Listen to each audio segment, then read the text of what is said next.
What's going on, good people? Let's go ahead and get straight into it. So, what exactly caused me to lose the funded account? Well, for one, I was straying away from my trading plan. Now, it's a very specific set of rules that I need to follow. I only trade certain types of setups, and I'm very well versed in trading these setups.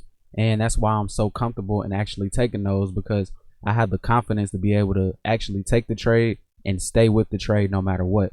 But my problem became I was trying to, like the second one says, I was trying to make money quickly and I was trading too much size. So trying to make money quickly, I was trying to take every single setup that I felt like was decent rather than taking the setups that I know are my bread and butter A plus setups and only taking those. And that caused me to take a lot of losses, which is cool because I take losses all the time. But see, these losses were different because I didn't have any understanding behind that loss. Like if I take a loss based on something I did that was in my trading plan, I pretty much can go back, look at the trade and figure out exactly what went wrong and exactly what I need to do the next time in order to make it go right. But when I'm taking setups where I'm kind of iffy, I don't know necessarily whether or not it's the best setup. If I take a loss on that, it confuses me because now I don't necessarily know the exact reason why I took the loss because I don't understand that setup well enough to even know like what situations does this setup not working. I don't know that, so I'm just confused, and that causes frustration, and that just leads to me making even more bad decisions down the line. So I think that's why it was so important for me to stick to the trading plan because now I have clarity. You're always going to take losses. That's just how trading goes. But if you take a loss based on something that you did before, based on something that's in your trading plan, you can just go back and say, oh, okay, it either worked or it didn't work because of these factors. And then that helps you get better as a trader. So I think that was a big factor for me, just straying away from the trading plan and then trying to make money too quickly.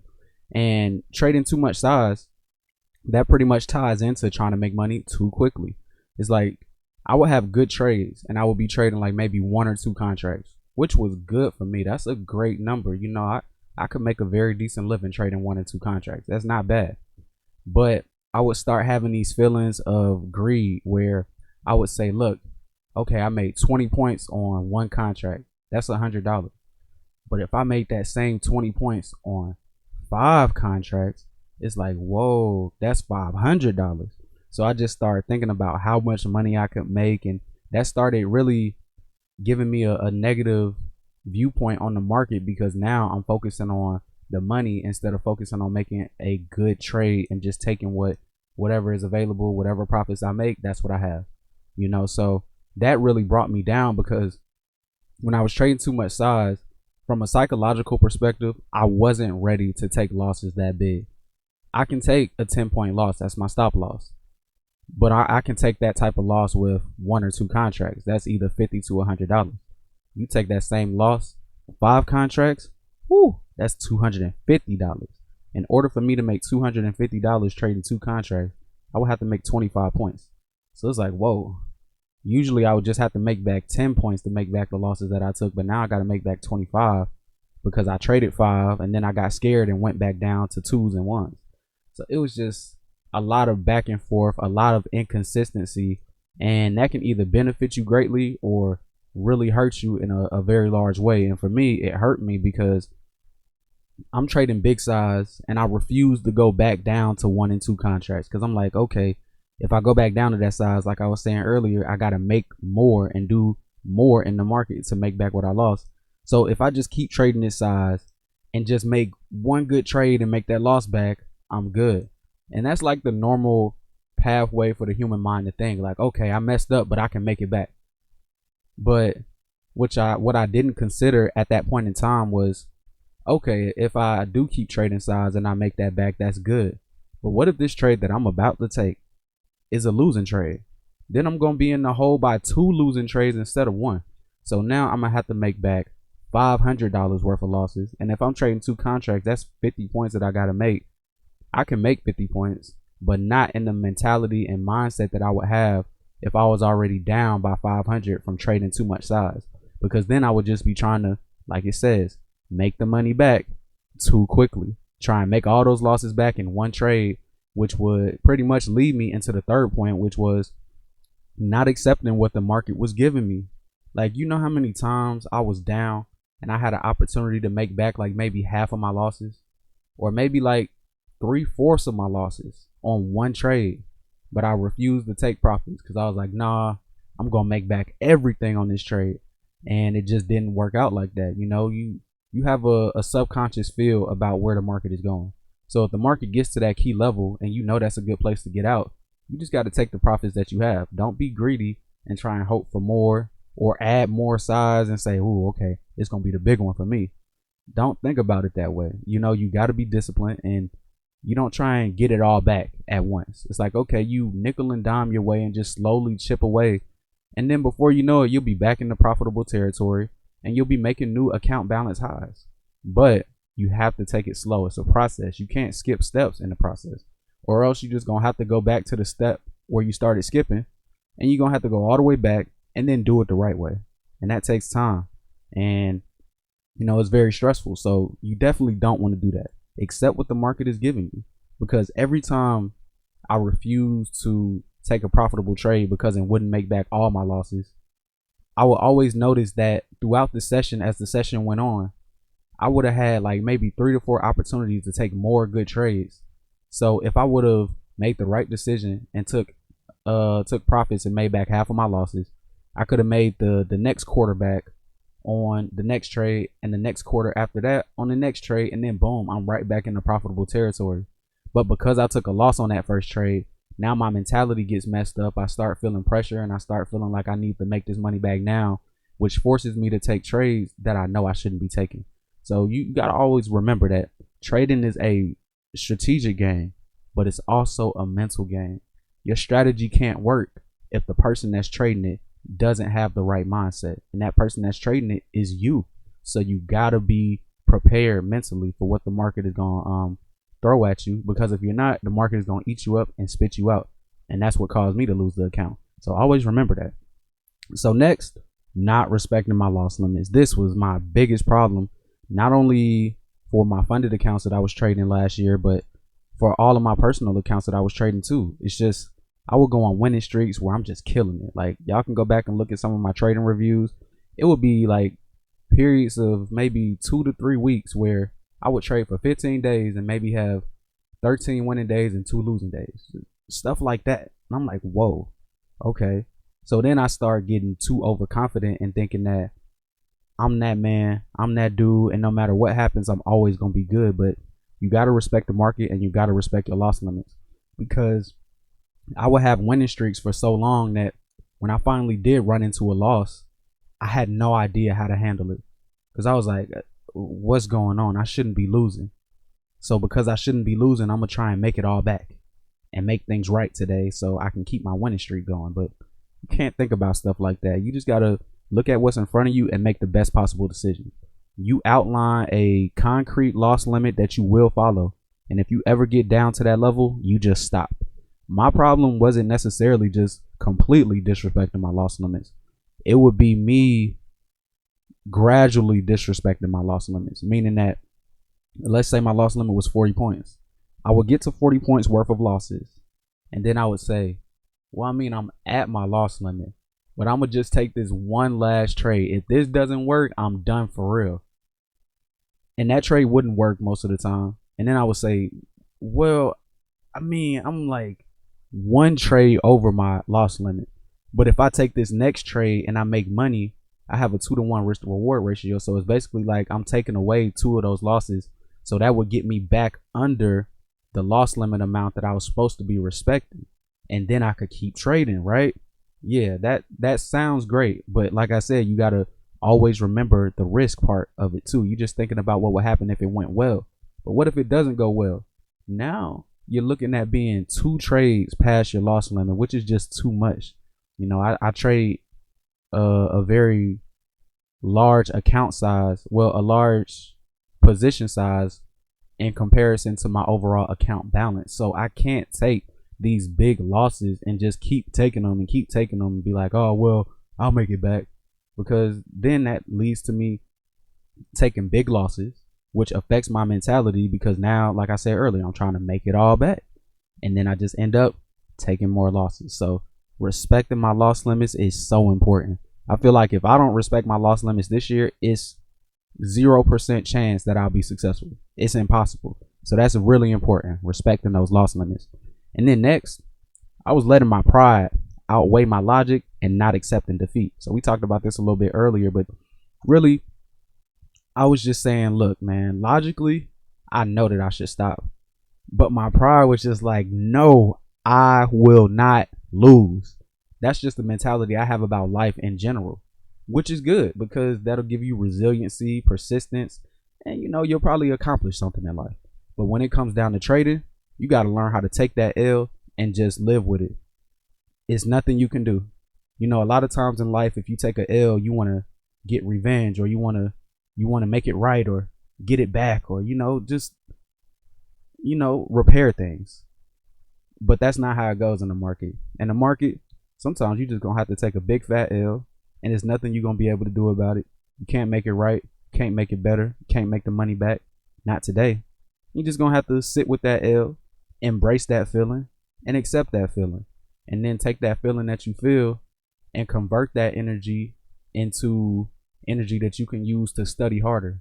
Go back and review your trades, figure out what went wrong, what went right, so that next time you run into a situation like this, you can be successful and make the right decision. So you got to learn how to accept defeat. That's one of my biggest problems. You got to take a L, and you just got to live with it. That's part of the game. And last but certainly not least, I was making several good trades. So it wasn't all bad. Like, even when I had those big losing days, I came back the next day and I was killing it, dog. Like, whew. I was like, who is this dude? Is this me? Who took these trades? Did I do that? I was very happy. I was like, okay, I'm doing good. But then I started to get too overly optimistic because I'm looking at it and I'm saying, oh, okay, I'm going to get rich today. I'm on fire right now. And I would make several good trades, but I wouldn't have the discipline to walk away for the day. Like, I was up. It was one day where I was up by 4 trades. I had 4 winning trades in a row. I was killing it. But I didn't walk away, and I didn't give it all back. But I gave back 3 of those winning trades to the point where I was up by 1 trade. And I was like, okay, before I go all the way back down to break even, let me just stop. But it was days like that would really mess me up because, yeah, I might have ended that day in profit, but I come back the next day and my confidence is shot because I'm like, man, I remember how the end of the session yesterday turned out, and that has me a little bit scared now. I'm hesitating. I should have took the first entry when my setup was around, but I was scared, so I took the second entry. But the second entry just isn't as good as the first, and then I took a loss. And it's just hesitation all day long, and it leads to bad results. So all of these factors together are pretty much what caused me to lose the account. And I learned a lot from this. That's what I can definitely say, because all of these lessons that I listed out right here, they were very important, and they helped me become a much better trader, which actually helped me get the account back. So let's talk about how I did that. So number 1, I made a commitment to only trade zones, ranges, and higher lows, because it's a lot of different setups that I like to try and trade. For on the last drawdown video, I was talking about shorting when the higher low has a failure. I don't even do that anymore because I need to study that a little bit more to really feel comfortable using it in a real life situation where real money is on the line. So I said, look, these are the things that I'm good at: zones, ranges, and higher lows. So I'm only trading those things. And that really helped me out because it gave me confidence and it gave me just peace of mind. Because I know that I'm not going to make any crazy decisions. I know exactly what I'm waiting for. And when that comes around, that's when I operate. But until then, I'm just sitting here observing what's going on and I'm chilling. So number 2, I stopped trying to rush the process. This is going to take however long it takes. That's how I look at it. Because I was just trying to get funded and I was trying to get a payout and I was trying to run my money up like right now. Not next week, not next year, not next month. Right now, I need it. But that's not the mentality you really want to have. It's like, look, man, the market decides how much money you make. You don't do that. You could have a guideline like, okay, I'm going to try and make 40 to 50 points today. But if the market only gives you 38 points, then don't try and take that 40 and overstep your boundaries. Just take what the market gives you. Take it day by day. You're building a house. Think about it that way. Have you ever seen somebody build a house in one day that was structurally sound, that could actually stay up and withstand strong storms and strong heat in the summertime. No, you haven't, because that's not how it works. You see the people come there every day from 9 to 5, and they work a little bit here, they work a little bit there, and they build it up day by day. So that's how I really want to look at building up my funded account. I'm just here to build day by day, trade by trade, and then eventually I'll have a trading house. But until then, I'm not rushing it, I'm not stressing it. I'm focused on what I need to do to be successful, and the results will take care of themselves. So, number 3, I improved my study routine and began to study harder and more efficiently. Because a lot of times as a trader, you got to take a look in the mirror and really do some real self-evaluation. And when I looked at what I was doing, I was like, okay, I got a little something going right here. That's nice. That's good. But it could be better. It doesn't have to stay where it is. So I got another back testing service. The one I had before will only let me go back and back test all the way to 2019. The one I have now, it lets me go all the way back to 2013. So I started using that a lot more. I started charting up more, taking more detailed notes, studying more, just being more effective and more efficient with the way that I'm studying so I can really get better. And in order to do that, you got to go back, review all of your trades, not 95%, not 99. You got to review all 100% of your trades, write down what works for you and what doesn't, and keep a journal log of all of those things. And then try your best to do more of what works and less of what doesn't, and figure out the best methods to go about doing that. And I feel like that's what really improved the most when I improved my study routine and started just studying differently. I think I became a much better trader once I, kind of tweaked my study regimen a little bit and made it better. So number 4, I cut out all of the distractions in life that were taking my focus away from trading. There's a lot going on. Me, if y'all don't know this about me, I love playing video games. I love playing GTA. That's my favorite game of all time. Honestly, I feel like I'm the king of GTA. Nobody is seeing me on the sticks. Nobody. I don't care. And I get on the game all the time. And that's cool. I like having fun. That's my source of entertainment. But at the end of the day, it's not like I'm streaming playing video games and I'm making money from it. This is just purely entertainment. It's a hobby. So it's like, okay, if that's your hobby, don't just completely cut yourself off from it because you will feel like something is missing in your life. But really be stringent and restrictive with the time that you spend on there. Be like, look, okay, I'm going to sit down and play the game, but I'm going to play for an hour, maybe an hour and a half, and then I'm done and I'm getting back to studying. My problem was it was so many different things in my life, not just video games, but, hanging out with my friends, hanging out with girls, just, other adult recreational activities that I would prefer not to get into detail on this channel because it's a family channel. But you know what's going on. Like, I'm caught up in everything except for trading. So I would still get like 5-6 hours a day in terms of studying when it came to trading. And I thought I was good, but I just wasn't reaching my full potential. I could have like maybe 10 to 11 hours of studying per day if I just stopped, BSing and wasting my time on things that are trivial. Let me focus on my goals and my desires and my passions and put everything I have into that. So that's one thing I did, and that made a big difference because, when you're studying, yes, your focus is completely on trading, but you should also be thinking about trading when you're doing other things. That shouldn't be your main focus, but it should be in the back of your mind, and I think when you cut out all of those other distractions, you become more focused and you think about the trading a lot more. So it's kind of like if you work out and build muscle, they say that your muscles actually burn calories even when you're not working out. So I feel like for me, what I did was I built up my muscle, my study muscle. So that way, even when I'm not studying, my brain is still thinking about trades and thinking about possible scenarios, but it's just doing it all subconsciously. It's not like I'm actively thinking about it. So I think that makes a big difference. You got to stay focused and cut out the distractions. And I think that made a big difference for me. So then next, I became comfortable passing on a trade if it wasn't the best setup. And I'm willing to wait hours for a trade if I need to. And I think this really goes back to greed. It was a lot of trades that I felt like were not high quality setups, but I took them anyway because my mentality was, okay, I see this setup right here, and I think I have a good feeling about where it's going. And if I don't take it, I'm gonna feel like I missed out on a good opportunity. But I just had to stop caring about it. Like, look, I only need 2 good trades a day. So if I pass on the first 20 setups I see, but then take the 21 and 22 setups, it's all good. Like, I made my money. I did what I needed to do. I accomplished my goals for that day. I'm good. But I would just get so undisciplined and I would just jump at anything because I'm like, ooh, I don't want to miss out. Like, this is my chance to make money. I got to get it. But that goes back to what we said for number 2, trying to rush the process. You can't do it like that. If it's a bad trade or if you feel any type of doubt about that setup that you're looking at, just skip it. Because guess what? You can never lose money by skipping a trade. Your account balance just stays the same. And then you can make money later when you see something that's more appealing to your trade setup and the strategy that you want to use. So that's really important. Patience. That's really what it comes down to.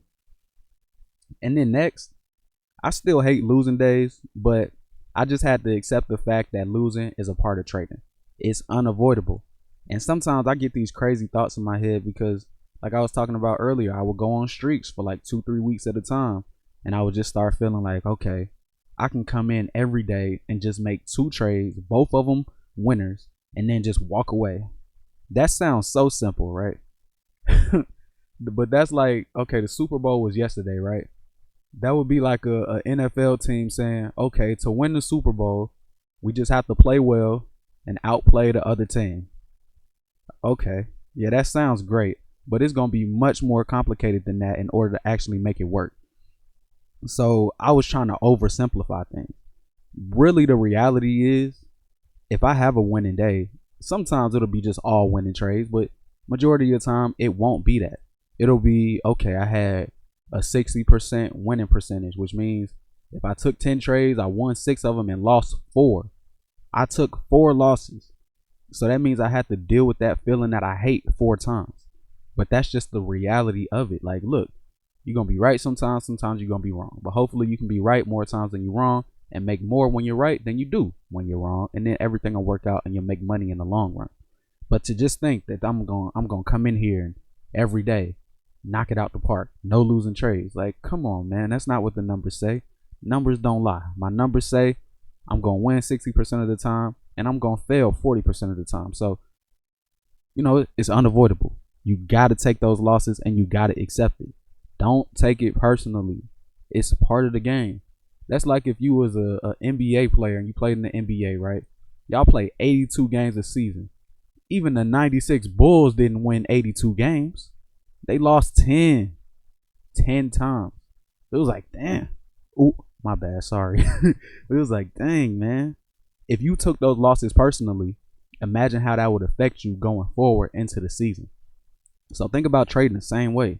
It's just so many opportunities to play the game that it's going to be hard for you to not take a loss. It's unavoidable. And then last but certainly not least, I began picking up more hours at my regular job so I wouldn't be so stressed out about making money from trading.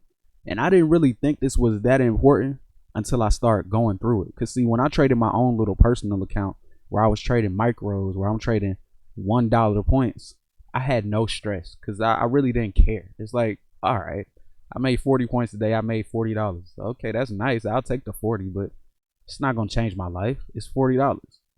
But it's different when you're trading 2 contracts, 5 contracts.